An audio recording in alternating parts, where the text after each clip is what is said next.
Today, Epworth family, I have the pleasure of introducing you to a fairly new resident. She has been here about 4 months, I think, but if not that, she'll correct me later on. Joanne Hoch is her name, and she is a lady small in stature but big in accomplishments. Joanne, that said, let's hear about your start in life and further bits and pieces thereafter. Where did you start? Yes, my name is Joanne Hoch. Hunt being my maiden name, and Hoch, H-O-C-H, being the last name I'm going to have. It's just so hard to pronounce. But I was born in a farm outside of Tecumseh, Nebraska. And I was the youngest of 5 girls, and life was pretty easy on the farm. But the sisters were all quite a bit older than I was, so I was by myself a lot. Not by myself, but an only child type. And So you may have been a little spoiled. I don't know about that. Oh, okay. But my mother said that one time I toddled out into the yard, and a big old nasty rooster came and knocked me down and pecked my face in 3 places, one being this far from my eye. So she also said they had fried chicken that night for dinner. So that's one of my main memories of the farm. I was raised Methodist, and when I was just still a toddler, barely could sing, but my mother made sure I sang on Christmas Eve at the Methodist church, and we sang Brahms' Lullaby. And I think I sang it 3 times. Afterwards, I got a little bit too old to do Brahms' Lullaby as a baby. Let me see. I went to a grade school. It was 1.5 miles from our house. It was an iconic looking building. It was white clapboard, had a belfry and a flagpole. That's it. Did you tell me one time that your mother was your teacher? Yes, indeed. Yeah. She was my teacher, and I'm very grateful for that, because she was an excellent teacher. And teachers around rural Nebraska weren't that easy to come by. And yes, she was a dynamo. Anyway, she's 4'11" and could do anything. She always had the floats at the county fair, and won first prize every year, and all she had to work with was a hammer and some baling wire. So she was innovative and creative, and like I say, she was a dynamo. She and I rode to school together, and one day, which was the fun part, another fun part about having a mother as a teacher, you got to ride. But one day it was snowing really hard, and so we walked to the school, and no one else came. Everybody else had the sense to stay home. But she waited and waited, and I said, let's go home, let's go home. No. Her work ethic was just beyond. And so finally, late morning, she said, okay, we'll go. Well, the blizzard was so bad. It's a historic blizzard. But we ended up having to walk over to the fence and feel our way down the road with by the fence. And I don't know. I thought that was a little too much for her to wait for the others to come. But can you imagine? No telephones, nothing to know what the neighbors were doing. Anyway, Yeah. anyway, no telephones in the schoolhouse. Yeah. What grade were you in? Do you remember what grade you were in? I think I was in 4th grade. Okay. I'm not sure. Maybe 5th. Maybe And your 5th. mother was diminutive like you? I'm the tallest one in our family. Oh. Yeah, I was the tallest one. Yeah, she's small, but sturdy and strong. This whole talk could probably be about her and things she did. But then, when World War II came along, Joanne, you had other places to go, and you had moved, I think. Well, let me see. I went on to high school and had the best time. This high school was so much fun, and it was a small school, and so I was in lots of leadership roles and lots of musicals and plays and things like that. Had so much fun, and didn't really have any money to go on to school. However, I was fortunate enough to be awarded a scholarship to a small girls' school in the city of Nevada. And started out with music. I decided I didn't like the music. It was too hard. And ended up with art and enjoyed it. Learned actually, when I was growing up, we didn't have any toys, but I always could find a pencil and paper. And so drawing was always part of who I was. Uh-huh. If you could find a pencil and paper, it would shut her up for a while.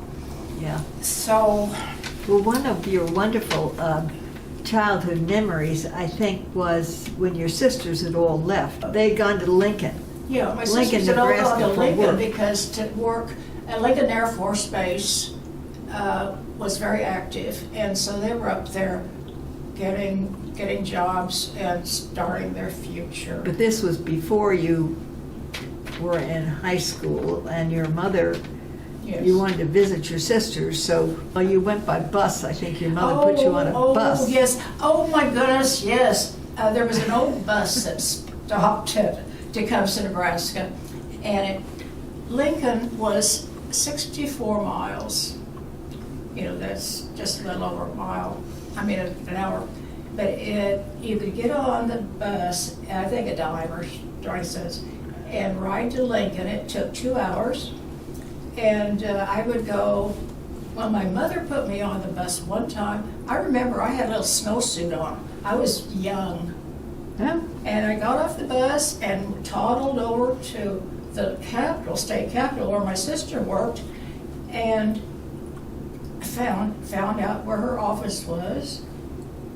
And I remember when she saw me, she said, "Oh, I didn't know you were coming." And so she sent me out to look at exhibits and historical things. But I was just amazed that my mother would do that. So, Well, you're here to tell the tale, which is good. yes. Yeah. So anyway, she was okay with it, but As I remember, that was your first time you went to the movies. and I went to my first movie, which was the Gaslight. Gaslight? I was just little. Gaslight scared me to death. I just watched it recently, and it was just scared me to death again. Well, back to your high school and your change of subjects and all. How did that come about? So my art teacher said, do some little pictures and little paintings and put them in a portfolio and send them up to Hallmark Cards, which had just opened this brand new beautiful plant in Kansas City. And so I did that, and I was hired. We had to take a training program, and one of the girls in the training program was from the Kansas City Art Institute. They interacted a lot with Hallmark, a lot of the artists, and the Art Institute paid for us to go to night classes at the Art Institute. But anyway, this friend fixed all of us up with blind dates. And we to go to see a big band and dance at a big band. We laughed. My blind date was just nuts. We laughed and carried on, and I had so much fun. And that night when I came home, my roommate in our first apartment said, "Oh my gosh, you're in love." And yeah, I was. And we were married a year to the day afterwards, and had a reception at the Art Institute in the Vanderslice Art Gallery. And after that, that was the first. After that, everybody had their receptions there. It was just perfect setting for wedding receptions. So we had a start. That was our start. And Tom graduated with a BFA. He was an interior design major. And we had a daughter. And about that time, Tom said he'd like to move back to his home, Oklahoma City, and go into business. So he did, and we had some wonderful mentors and some wonderful clients. And fortunately, we started business. And it was good. It was good. We were fortunate to have all of that. In the meantime, you had Tom, your oldest son, and We had, yes, Tommy, after Liz, Tommy came. Okay. And then 2 years later, Will came, and then, no, 2 years later, Tim came, and then Will. And did you tell me that you were working at the time? I was a big part of Tom Hoch Interior Designs. Okay. Yes, thank you. A huge part. I did all of the artwork when it had to be done. I did renderings of the rooms that showed the client how they were supposed to look. And I also did, at that time, tried to do the bookwork, but they soon found out I wasn't very good at that. So I stuck to art. I think you mentioned one time that one of the first jobs you had for your husband may have been outside. Oh, yes. Doing it was a restaurant in Norman on Campus Square. It was called Across the Street. And it was a fun place, real fun. It was exciting. One of the first hamburger joints. And he had me on a ladder outside, doing mural-y type stuffs and painting the windows and painting the window shades, and very much like some of the murals that are going on in the buildings, especially down on Western. And that first time was in the winter time, so it was chilly, but it was fun. It was a lot of fun. We just enjoyed it, and as the kids grew up, they worked a lot in the business. Tommy took to the business. Our oldest son really took to the business. And Liz was an artist. She pursued her art career. And the other two boys took law. They're both lawyers.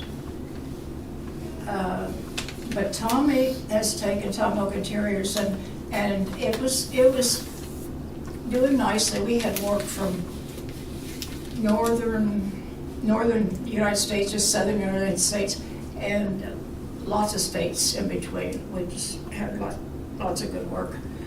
And about the time our son took over, it was going toward golf related, almost all golf related. So he was doing country clubs, and would take the shell of the building and he would do everything in all the mill work. We had a mill workshop. We only had about, I think, yes, we only had about 45 people working, maybe 5 or 10 in the design, and the rest of them were out in the mill work. And it would do the fine mill work. It wasn't stuff you put in the retail stores now. It wasn't a Target or anything like that. It was Right. fine mill work. And he got a reputation for being a fine designer. And Now, which one was that? Which Tommy. one? Oh, Tom? Tommy, yeah. Okay. And done some of the nicer places in the United States. Gave him a chance to travel, too. I'm sorry. So he's traveled a lot, too, which is Yes, great. yes. Well, I know, Joanne, that you have poked your head into our second floor painting or artwork gallery, and so I bet they're going to be thrilled when you get the time. If I get the time. If you get the time, dear. I've had some health issues and haven't had a chance to get in there much, but those health issues are soon to be gone, so I'm looking forward to that. Yes. I have some things I need to finish up, and today I worked on a birthday card for my oldest grandchild, who is going to be 40. Can you imagine your grandchild turning 40? Yes. Oh, yes, I've got one. So we're going to Dallas to celebrate. Uh-huh. I do want to say that in my life, I wanted to be a family of faith, and so that's what I did. And I've been very pleased to be a Catholic. Well, Joanne, we're more than happy to hear, to have heard now some of your life. And as time goes on, I know we're going to hear more and see a lot of you. It'll be fun. Thank you. I've enjoyed being here and just reliving. Thanks for sharing with us. Thank you very much.